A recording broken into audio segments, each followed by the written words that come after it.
1998. That's when it started. That's when everything was like coming together. We dropped Most Tasteless. Y'all boo. Didn't matter though. We were in a test. It was an experiment to find out which way to go we had. No paint, masks, powder, pasty little vampires. At one point, we was wearing like baby powder and to like simulate the creepy, loopy goth vampires is what everybody called it.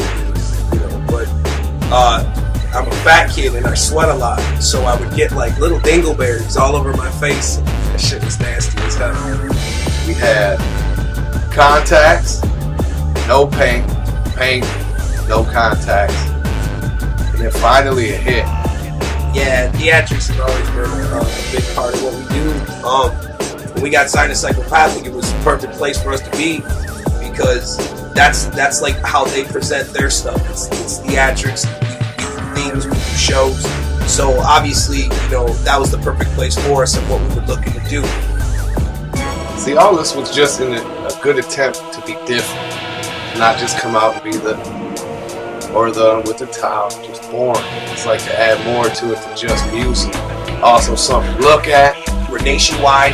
We were starting to go on tour. We were getting ready to headline our own tour for the first time ever. We were going to be in a tour bus on the road, going and playing shows for people who wanted to hear us. That's some shit. Alright? I'm letting you know, that's some powerful shit. Psychopathic put it out. Like, hell yeah, look at this shit. Bam. Next thing you know, like a couple weeks after that, Alex was like, we got to pull the record off. What? We just signed with Island. We're like, huh? When the Island distribution deal came and we had to come real quick with the Most Tasteless reissue, it had a whole bunch of new songs and we were like tightening up our game because now we were going to be exposed to a brighter audience.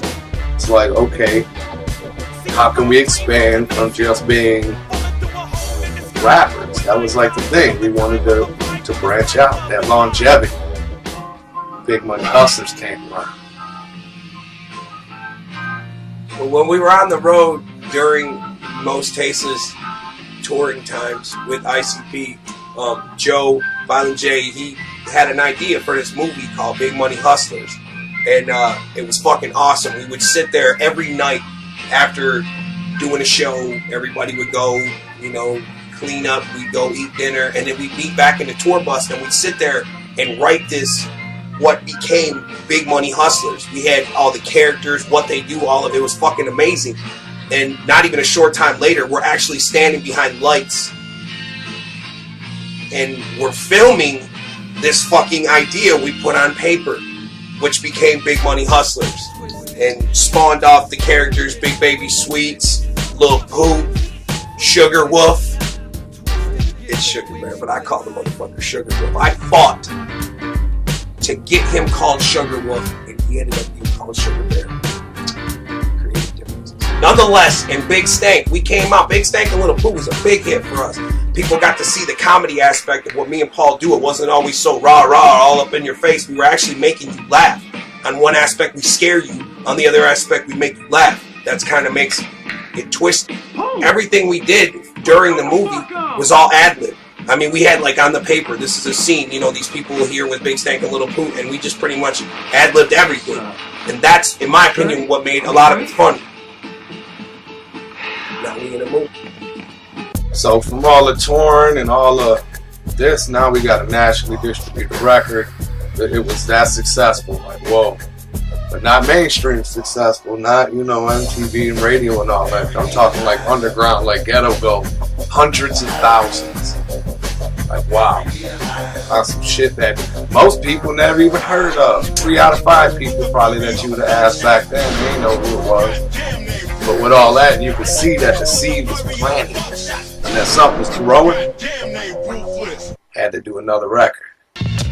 When we record albums, while they're in the store selling, we're already working on a new album. So while Most Tasteless reissue was just like on the shelves, we was working on the next record, which was Freak Show. By the time Freak Show came out, it was like, whoa.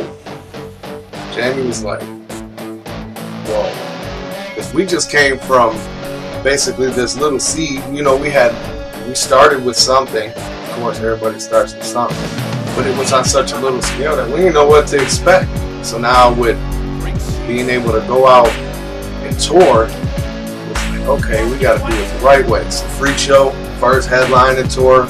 We had this big ass statue demon. It was devastating. It was huge. It was about 40 G's. And when the freak show hit, we like had our shit together on lock. Things were coming together. People was coming to shows painted up like us. Madrox and Monoxide and the whole Twizted family was growing at rapid speeds. And we had just begun to start what was going to be our career with doing this underground music. I mean, we had the whole shit. We had the setup. It was dope. We had just what we wanted. You know, we had 10 buses. There was a tour bus for the crew. There was a tour bus for me and Paul. There was a tour bus just to haul the liquor and cigarettes and other things. There was a tour bus just for snacks. It was like an on wheels catering service. Because we gotta eat good when we do what we do. Semis, it was like all this shit was going on for this 1 hour. Freak Show was by far the first time that we were ever able to stand on our own 2 feet. It was like we've given you guys this opportunity. Now let us see you do your thing by yourself. We've shown you everything we can show you. Now it's on you to walk on your own. And we did just that. We went into the studio. That's when we met Fritz. Fritz is the crazy, psychotic motherfucker who engineered and helped us bring all the medleys together and who is now like our producer and part of the Psychopathic family. I mean, you could just see Fritz had the vision in the minute you saw his ponytail. So Freak Show came out. After all that, we toured forever. It seemed like we toured forever.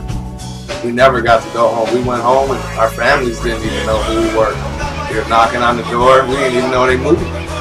But it was gravy. We had a mission. There was nothing that was going to stop it. It was like we had that vision. We knew what we had to do now. Everything was clear. It was like clairvoyance. It might have seemed to a lot of people like when we brought out Mirror Mirror that we were like in this cocky phase, because when the motherfucker came out there was little to no promotion. The album title didn't even feature the Twizted name. It was just a picture of me and Paul in the front, and when you turned it on the back it said Mirror Mirror. You didn't even know if there were any songs on the motherfucker. Mirror Mirror was dope because we really didn't tell anybody. We just did it. We were like, here you go, Alex. You know, you ain't just put it out. Promoted it a little bit through the internet. Didn't even have distribution in the beginning. But it was like we wanted to see where it was at. Because Freak Show, hundreds of thousands. It was like, oh shit. We done found something. What we did is we put together, like, it was like 7 or 8 songs of some crazy shit. And that was the point in time when we started getting more into the production feel. We were actually doing tracks with Fritz. Like Fritz was in it. You know what I mean? It was like, it was no more, we came in and it was like everybody was on the same page. He knew what the fuck was going on. He could go home and sit in a weird shed with this weird lighting and concoct some shit. And then we hear people like, oh, we know right where that's at. You know, you can just tell. Coming into our own even more. Every time it's like an evolution. When we drop an album, we come out and we try to raise the bar on what we do. Because that's how we do. So by Mirror Mirror, it was like we just bat. It was like nothing. Halfway through that, we were like, man, we're getting really, really good at this shit. Let's start another one. With all the attention and props that we received from like the Big Stank and Little Pooh characters during Big Money Hustlers, we thought that it might be a good idea, seeing how people are digging us on the funny aspect, to try to come with something that could be visually and funny again. And there was born the Purple Show. We were in a situation where my brother was incarcerated. I got arrested going out to the studio. This is a couple years ago. I mean, they put guns to my head too. And then they dragged him away.